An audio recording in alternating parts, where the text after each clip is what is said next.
स्वदेशे पूज्यते राजा विद्वान सर्वत्र पूज्यते। ध्यान रखना, मूर्ख मित्र से अच्छा है पढ़ा लिखा दुश्मन। यदि पढ़ा लिखा शत्रु है तो वो कभी वार तुम पर पीठ पे नहीं करेगा, वो सामने से वार करेगा। और मूर्ख तुम्हारा मित्र है, कछु ठिकानों न मानियो, तो गले में हाथ डाले चलो जा रहे को दबा दे। दिमाग ही नहीं है वो, इसलिए मूर्ख मित्र से अच्छा है पढ़ा लिखा शत्रु, वो अच्छा है। चले जा रहे हैं काशी में। काशी में एक परंपरा है मेरे भाई, कभी जाना तो जाना जरूर। रामनगर में भगवान व्यास जी का मंदिर है। भगवान व्यास जी विराजमान हैं किले में। वहां पर काशी नरेश की तरफ से 500 वर्ष पुरानी रामलीला आज भी होती है। बनारस में कई ऐसे स्थान हैं जहां पर अभी भी नामों से ही भगवान के जो रामचरित्र होता है उन्हीं के नाम से स्थानों के भी नाम रखे गए हैं। जैसे नाटी इमली है, मैदागंज से थोड़ी दूर जाकर के नाटी इमली पड़ती है, वहां पर भरत मिलाप होता है और उस दिन पूरी बनारस वहां उपस्थित होती है। ध्यान रखना, बहुत पुरानी रामलीला है। तो रामलीला हो रही थी, एक संत जी ने सोचा कि हम जो है पल्ली पार जाकर के रामनगर में रामलीला देख करके आवे। रामलीला देखने जा रहे थे तो स्टूडेंट और विद्यार्थी में बड़ा अंतर है। आप लोग अंग्रेजी विद्यालयों में पढ़ाते, हम भी सब पढ़ा रहे हैं, आप भी पढ़ा रहे हैं, बहुत अच्छी बात है।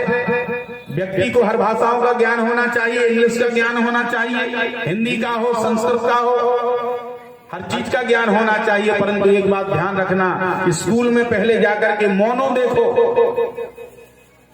क्या हमारे धर्म के विपक्ष में कार्य तो नहीं है?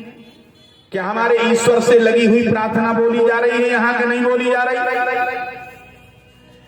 बच्चों पर यह नहीं सोचना कि इंग्लिश पढ़ाई जा रही है, अपने बच्चों पर ध्यान देना कि कहीं हमारे आचार्यों के मत से विपक्ष में तो नहीं बालक जा रहा है, नहीं तो 10-12 साल बाद माता पिता की भी नहीं सुनेगा। इसलिए इस चीज पर बहुत ध्यान देना। इंग्लिश पढ़ाओ, इंग्लिश मीडियम में जितने ज्यादा पढ़ा सको, हमें कोई दिक्कत नहीं, परंतु अपनी भारत की जो संस्कृति और मर्यादा है उसको याद रखना। प्रार्थना पर ध्यान देना, उनको आकर के समझाओ कि बेटे ये तुम्हारे दादा हैं, ये तुम्हारी दादी हैं, ये तुम्हारी बुआ है, सब परिवार से मेल रखाओ। चाचा जी हैं ये आपके, भाई भाई कितने ही लड़ लेना, पर औलाद पर फर्क मत आने देना। यदि औलाद को ये वीक पॉइंट मालूम चल गया कि हमारे चाचा जी से हमारे पिताजी बुराई रखते हैं, तो वो उससे दुगनी रखना चालू कर देगा। सुमति का साम्राज्य तभी होगा जब बच्चों में संस्कार होंगे। और नित्य वृद्धोप से बिना भारतीय आर्य मर्यादा देवाश्च वेदिकम कुमारियाश्च कुमाराश्च पठेवर नीति संग्रह। जब तक हमारी भारत की मान मर्यादा संस्कृति परिवार का उत्थान की जो वजह है वो है आचरण, यदि हम उसमें नहीं बच्चों को ढालेंगे तो हम बहुत पीछे हो जाएंगे। यही भागवत सिखाती है, यही रामायण सिखाती है। आज बच्चे उसमें स्टूडेंट बैठ गए। अब स्टूडेंट होते हैं, अब अंदाज करियो आप, अच्छों को इंग्लिश इंजीनियरिंग कॉलेज में हो या MBA कर रहा हो, तो उनकी आदत बढ़िया कोट पैंट टाई आदि तमाम बिल्कुल व्यवस्थित सुसज्जित रहते हैं। और यदि अचानक चाचा जी या पिताजी तुम्हें भी सड़क पर मिल जाए तो वो डायरेक्ट पाँव न पा, कभी डायरेक्ट प्रणाम नहीं करेगा। अंदाज ले लेना आप, कितना संस्कार दे दियो, तुमने ऐसी जगह छोड़ दो है, वो पढ़ाओ तो मैंने तुमने लेट कर दो, तुमने घरे नहीं बताई कि बेटा ये चीजें हो मैं सामने, तो तुरंत झुक जाना। और जिस वृक्ष में फल नहीं लगते मेरे भाई, वो एक ना एक दिन उखड़ के गिरता है, नष्ट नाबूद हो जाता है, नष्ट हो जाता है। और एक विद्यार्थी संस्कृत पढ़ने वाला आपको मिल जाएगा यदि उसका गुरु, उसका बड़ा कोई चाचा चाची ताऊ या कोई भी व्यक्ति मिल जाएगा, मैं लिख के दे सकता हूं, 20 सड़क पर सर रख के पैर छुएगा, बस इतना अंतर आ जाता है।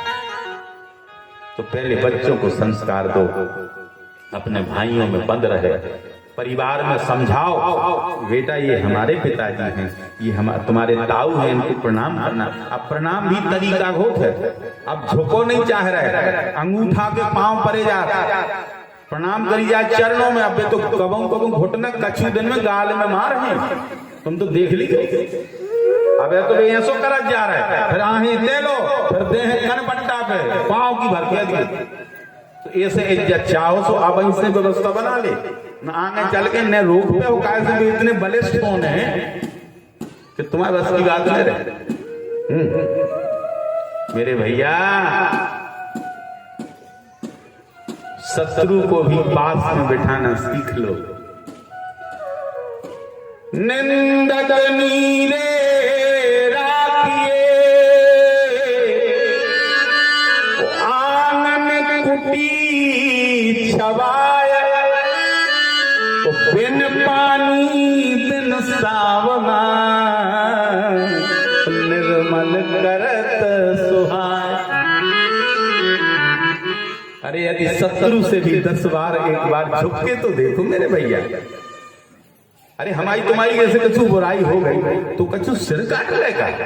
अरे बातों की बुराई बातों ही में सूरत न करो जयराम जी, हमें तो जय मेरे में भैया सी तरह तुमने नहीं कर पाए। जब हमसे तुम 10 बेरे कर रहे, हम 1 बेरे कर लें तो हम घट जाए। अभिमान ना हो, प्रणाम करो।